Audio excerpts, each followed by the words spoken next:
Welcome to the Small Business Briefing. I'm Brian Kelly, the CEO of the Small Business Association of Michigan. Good afternoon, everyone. Thanks for joining us today. I'm Sarah Miller, Vice President of Marketing and Strategic Communications. And it's Monday, which means we want to welcome one of our newest members. This week, we're welcoming our new premium member, David's House Ministries, located in Wyoming, Michigan. And we are saying welcome to them on behalf of our sponsor, Consumers Credit Union. Again, you can learn more about Consumers Credit Union at consumerscu.org. We actually have a very special guest on today's show. Cynthia Kay is a former SBAM board chair, and she's here to chat about her new book that will be out soon. All right, very good. Well, thanks, Sarah, and thank you, Cynthia Kay, for coming on, CK, for coming on to the briefing. There aren't too many people that know the organization SBAM and have as much vested over the years in SBAM as you do. But I thought, so you got this new book. It's actually your third book that's out, and I want to get into that. But I thought it might be, just for a little context setting here, to talk a little bit about what you do. And I just think it's cool how you have a business that, going back, it kind of was a side hustle that turned into a long-term, highly successful business. And you have such great insight, but maybe just a little bit about the origins and what you do. Well, first of all, SBAM is one of my most favorite organizations, and the folks I've met through SBAM are honestly people that throughout the years I've relied on, who are my advisors and my friends. So this is like coming home for me. I can't say enough good things about the organization, and I recommend it to every new business owner I talk to in Michigan. So, but I started, we're actually in our 35th year, which I don't even know where the time went. It went so quickly, but we started out as kind of a small media production company doing mostly local work. Today we do the complete range of media production and communications consulting. And frankly, we do it for very large global Fortune 100 companies. And the products that we make, the videos, the marketing materials go all over the world. So we're really delighted about that, but we're happy that we still call Michigan our home. Well, how about let's just jump right into the book. What is it that inspires you to write? Now, it's not your first book, of course, so this is something that you've done before, but what inspires you to write this book now and drive it? I mean, so much happening at this stage in your career. It's interesting because I think we go through phases in the career of our business. And I know when I was first starting out, I didn't have a lot of time. You're running a business, you're trying to make payroll, you're doing all those things. And then as you progress, what you figure out is there are things that you know that you don't even know that you know. Yeah, they're just so natural to you that, and that was something I really wanted to share. And if you look at the statistics, for so many years, people weren't starting businesses. We had net negative growth. And then the numbers now are in 2022, in the US, over 5 million new businesses started. And I think some of that was the reaction to what we call the Great Resignation, people figuring out after COVID that they didn't want to go back to work. They wanted to start their own business. Surprisingly, the majority of Americans want to work for themselves. Now, obviously not everyone can, but I wanted to create a guide that would really help people, not just in startup, but from startup all the way through to stepping out, which I'm at that phase of my life where I'm starting to think about how I'm going to do that. And actually, I've thought about it for many years. So I really kind of cover the whole gambit of those four things. And I can tell you what they are. It's success at startup, it's success at operations, which sometimes small businesses don't pay attention to. And then some businesses kind of get to that place and they stop. They just kind of level off. So success at growth is the third one. And then success at stepping out. Yeah, and those are such different needs, such different skill sets, things that you have to know and plan for and do, and even what your team needs to have in terms of capacity and capability in order to do those things, just different stages. They require different things. It's really cool just knowing what I know about this book, that so much of the insight comes from, it's not academia, right? These are entrepreneurs, people that have been there, done that. But also, it just happens to be that that the people that you drew from are folks that also have deep ties to the Small Business Association of Michigan. In fact, several that have served as board chair, as you had in the past as well. So maybe share some of the insights on those six. Maybe a little bit of what would come out of that, and if it would be appropriate to share some of the other individuals that I would love experiences to. would be highlighted.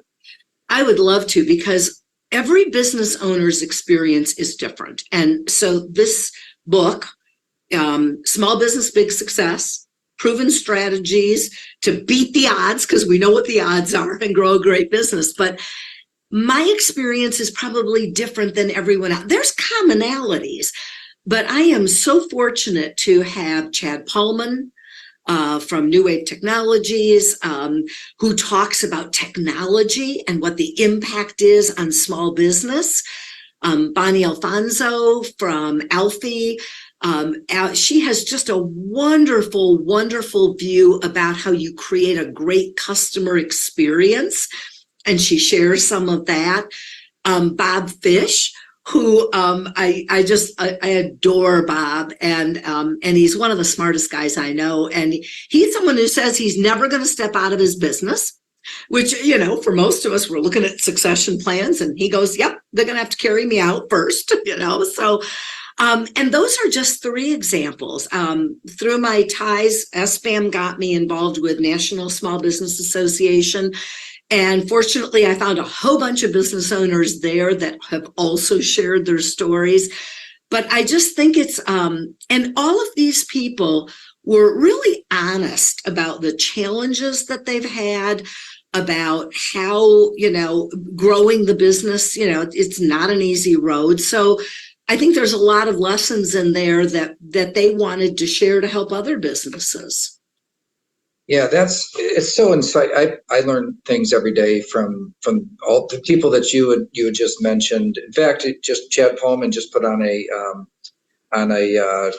webinar, like an introduction discussion around artificial intelligence and how that technology might be deployed. First of all, like what it is, but also how it could be deployed. I mean, what I love about our board members and our former board members that just continue to contribute to the success of small businesses. So one thing I wanted to pull out of what you just said, though, was that it's really community, right? Mm-hmm. That's what I love about this, is that it's here at SBAM, it's a community of entrepreneurs and people that know what it's like, just the pressure and all the things that go along with creating something out of nothing. Yeah. And then have that create all kinds of opportunity for other people. So maybe we could close with a little bit of that about this community, or what that community means and how that might manifest itself in the production of this book. Well, you know, I think, you know, there's so much going on. There's so much noise out there, and there are a lot of people who have great ideas or that or the other thing. But I think when you create community, for one thing, you have trusted people who you can call on. And I pick up the phone routinely. And I mean, David Roy, who is definitely, you know, very well associated with SBAM, he's someone I pick up the phone and call, the new head of the foundation. And I spend a lot of time, and when we talk about community, it's that giving and taking. It's people will call me and I will share experiences, or I will call them. But there are people who are freely giving of their time, and they're not doing it to promote themselves or their business, or, you know, I mean, it's great if business comes out of it. I've gotten business, but it's really concern for the small business community and making sure that small business is strong in our state. And that's invaluable. because you can trust the people and you can trust that they're going to always give you their best advice, or they're going to find you someone who will help you. And I've done that too. Well, thank you so much, Cynthia Kay, for writing a book that really does capture that sense of community in it that exists among entrepreneurs, and how much power and strength and opportunity there is from entrepreneurs learning from other entrepreneurs. Cynthia Kay, former board chair, small business owner, and author. Thank you for joining us on Small Business Briefings. Thanks so much. I appreciate it. All right, one last thing before we let you go, Cynthia. Where can people pre-order your book?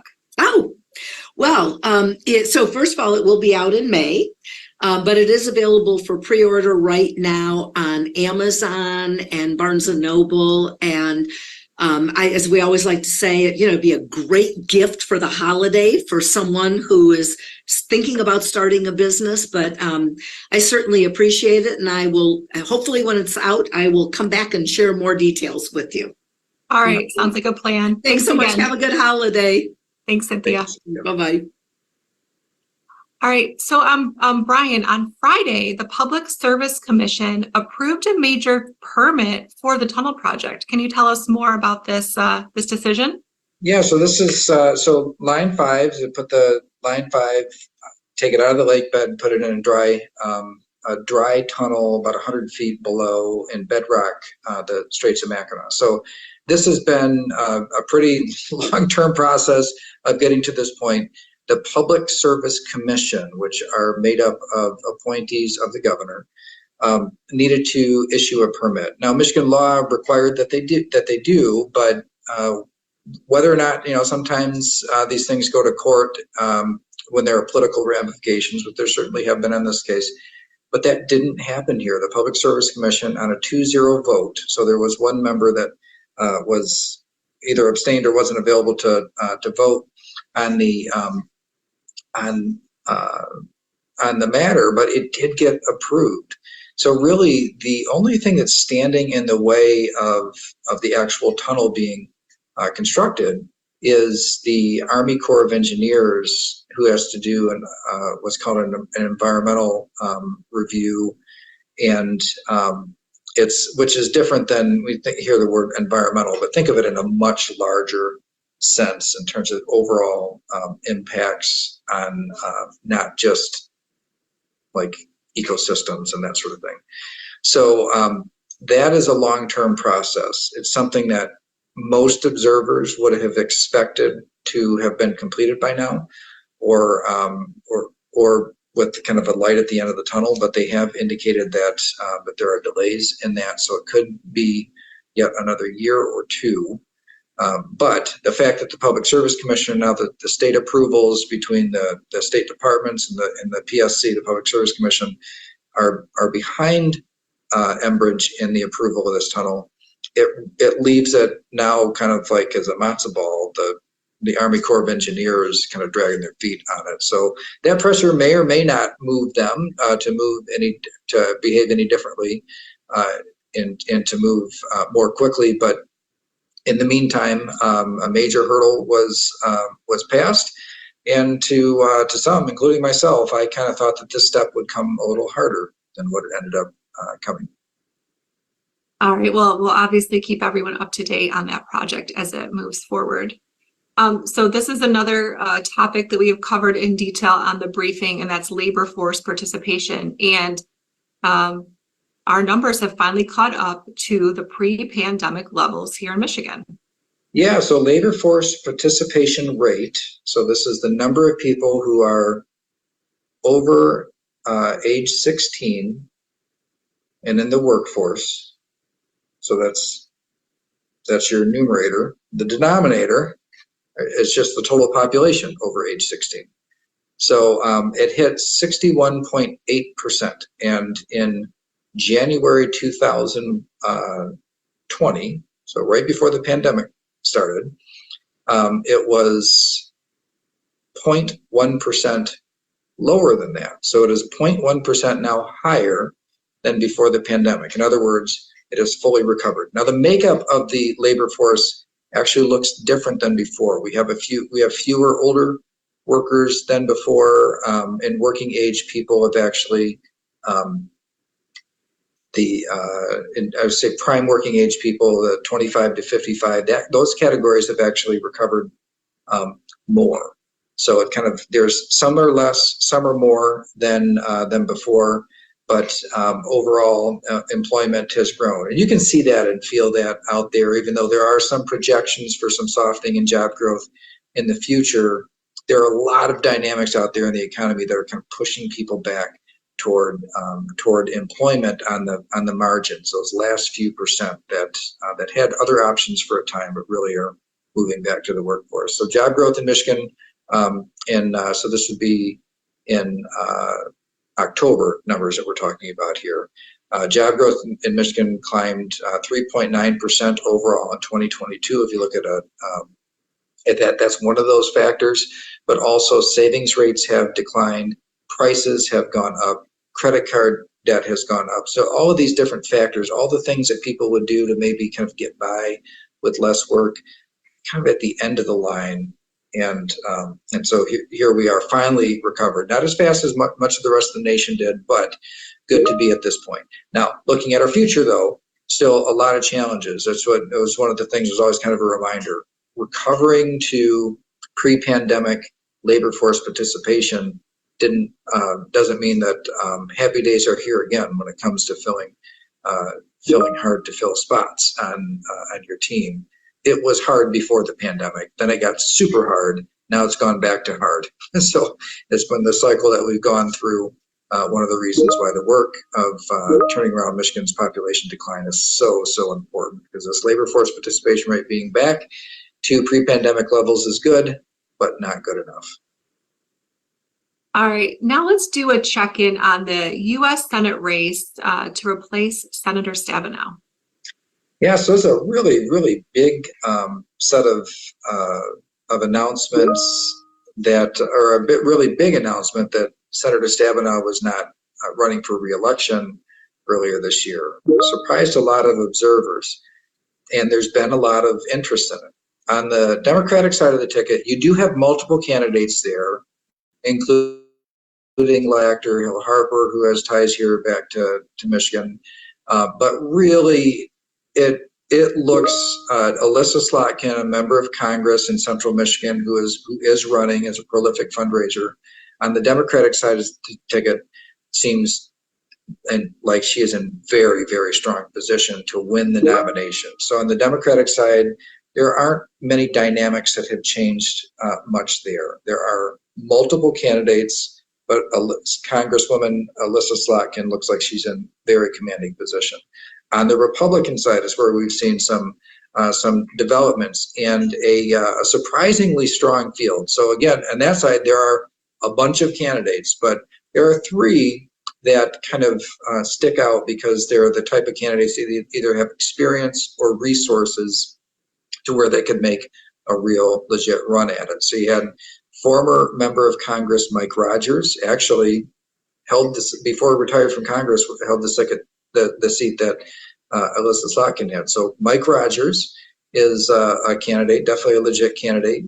Peter Meyer. So Peter Meyer, you might recall, if you're from West Michigan, you might recall that he served a term in Congress in the Grand Rapids area, and is also tied to the Meyer, like the grocery store or supermarket chain Meyer. So this would be the grandson of the founder. So Peter Meyer, who is running for that seat. And then the new entry in the race last week was Sandy Pensler. Sandy Pensler actually ran for Senate a few cycles ago and lost in a primary to John James, who went on to lose to Debbie Stabenow. So when he was running for her last reelection. So Sandy Pensler is back in the race, and Sandy's a very successful business person, and will have the resources to put up a real race. So on the Republican side, more candidates, but those three really kind of stick out. It'll be between those three. Democratic side, I'm going to be really surprised if there's a serious challenge to Alyssa Slotkin. So the race is kind of shaping up, and both sides look pretty strong. All right, well, thanks for the report there. Before we go, I do want to mention that we will be in Grand Rapids next week, December 13th. It's kind of hard to believe that December 13th is next week, but here we are. We have an owner-to-owner event. It's a pretty cool one at Van Andel Arena. So if you're in the Grand Rapids area and can join us next week on the 13th, visit our website to register. We hope you have a wonderful week, and we will be back here Thursday at 3 p.m. See you on Thursday, everybody.